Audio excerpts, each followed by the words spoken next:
Wow, Niles, you're having a really rough few weeks on the golf course, aren't you? Wow, you're getting through that pint, aren't you? Believe me, drinking is not the way forwards. Oh my god, don't neck it. Don't neck it. Oh, you have as well. I don't know what they're teaching you at Doggy University, but I am certainly not happy.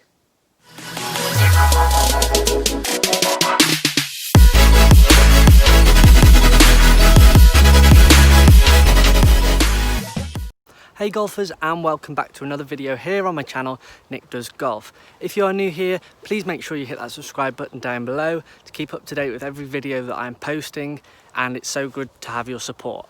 I am out on the golf course again this evening and I have it all to myself. It feels amazing. We've just had a downpour and the golf course is deserted. I can literally do whatever I want.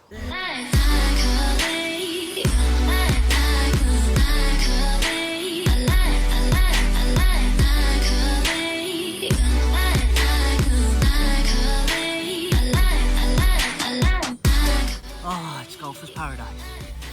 As you can probably tell, I love to have free reign of the golf course. Nobody's out here, I can literally do whatever it is I want to, apart from hacking up the course. That's not a good idea. Anyway, on with today's video.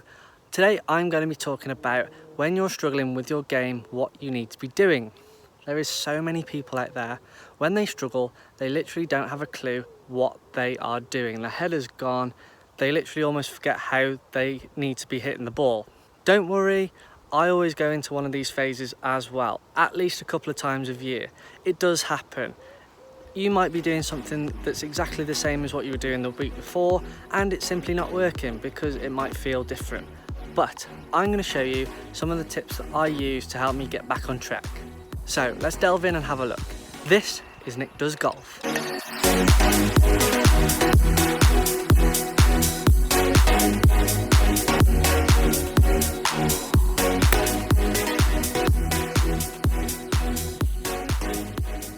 It's horrendous being in a little bit of a slump, you're having a blip, you have no idea what's going on, and I want to be here to help you get out of that slump and to get you back on track, back out on the golf course. So let's start off.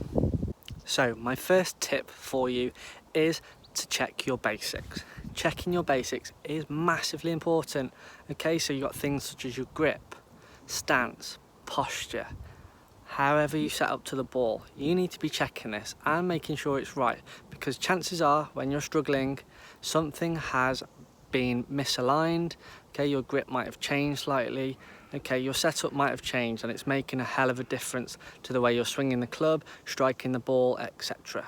When Luke Donald became world #1 back in 2012, he was asked what he does and what he has done to make himself get into that position. His answer was, I check and make sure that my basics are done brilliantly. How simplistic is that? That is a great piece of advice, and this is the same thing that I want you to do. The next one is working out which part of your game is letting you down.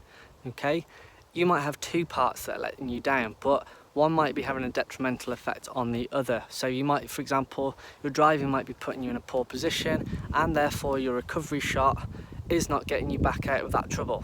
So working out which part of your game you're struggling with is important. Things such as stats, keeping and recording whether you're hitting a fairway, if you're hitting a green in regulation, how many putts you're taking. These are all really important stats that you need to keep and monitor to see which part of your game you're struggling with. Also, it could be things such as which side of the fairway you're missing. So it might be left, it might be right. That might be because you're slicing it or hooking it. Just working out and pinpointing exactly which part of your game you are struggling with is vital.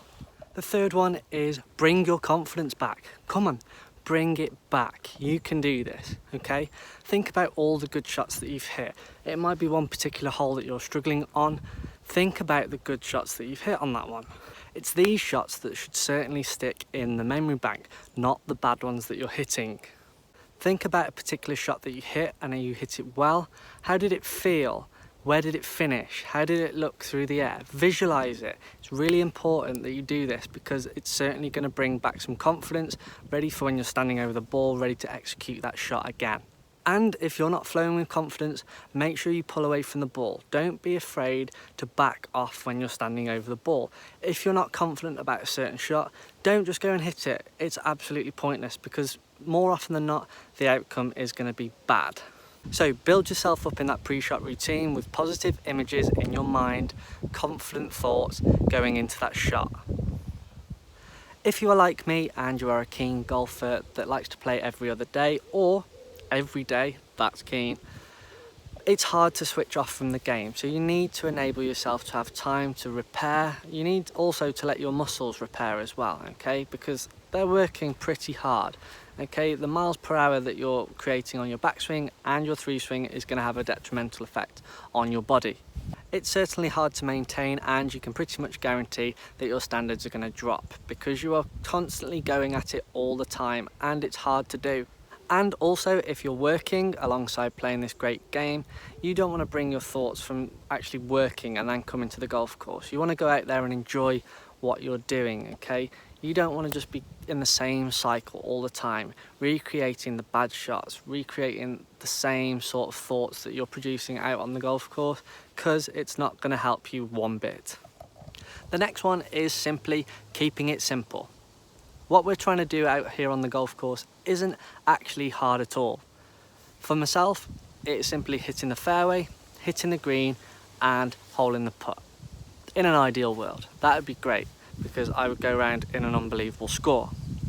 But for, say, somebody off 18, they're trying to get a 5 or a 4, whatever it is on that hole, okay? So 1 over par on each hole. That would be amazing, okay? Because you know that you would shoot your handicap. If you were to get less, even better. You've just got to find a way of how you're going to do it. So work out a strategy. How am I going to hit this fairway? Am I going to hit it short to enable me to get that 5 for definite, or potentially even get a better score than that? If there is simply a shot that I cannot do and you know that you cannot do it either, okay, just take your medicine, chip it out, okay, set yourself up and put yourself in a better position to enable you to get the best score that you possibly can, okay? You don't want to be racking up those numbers on those holes because it's just going to have a knock-on effect with pretty much the majority of your game.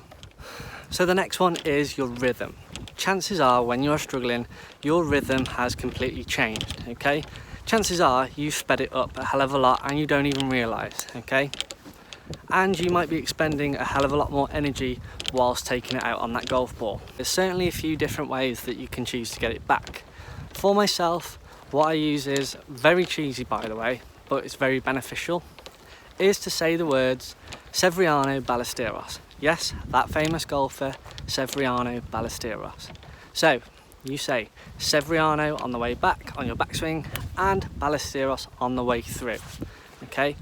It may sound absolutely mad, but I promise you it's definitely beneficial to do this. Also, there's other ways such as counting on the way through your swing. So 1, 2 on the way back and 3, 4 on the way through, okay? These are just 2 of the ways that I use to help myself get back into that rhythm, which is imperative for your golf swing.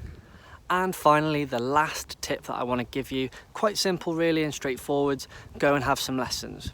You'll be amazed how much confidence can be instilled in you by somebody that actually has a good knowledge of the game and can help to get you to your goals.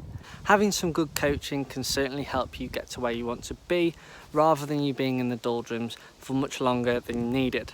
These professionals are there to help you. They're not there to criticise. So make sure you use them. They are a good tool to have if you are really struggling with your game and you have no idea what you are doing. Okay, so those are the things that I think you should do when you are really struggling with your game. These are just a few simple tips that are going to help you get back on track. Obviously, you don't want to be down in the dumps for too long and you want to get back to where you were, okay? But you do need to understand that you are going to have peaks and troughs throughout the whole year, okay? All you have to do is look at the PGA Tour and European Tour players at the moment, okay? They very rarely hit the peak of their form for the majority of the year that they are playing. It's true, they very rarely do. Some of them are very good at timing when they can peak. Okay, they get themselves in great condition, they've practiced enough, just enough to enable them to give them the best chance of winning a tournament, okay? But they very rarely hit their peak for very long periods of time on the tour. So don't beat yourself up, it's just a phase, I promise you. Guys, if you've liked that content, please make sure you subscribe to my channel and hit the button down below. Okay, also click that bell for those notifications of when my videos are going to upload in the future. If you haven't already, check out the previous videos that I've done. There's some really cool content on there that might help your game a hell of a lot. Also, drop it a like and leave a comment down below. I'd love to hear your thoughts on the tips that I have given. Make sure you check out my social media platforms on Instagram, Twitter and TikTok to keep up to date with everything that I'm doing on a daily basis. As always, it's been a great pleasure for me to share all my experiences and knowledge with you. Thanks very much for watching, guys, and see you all very soon.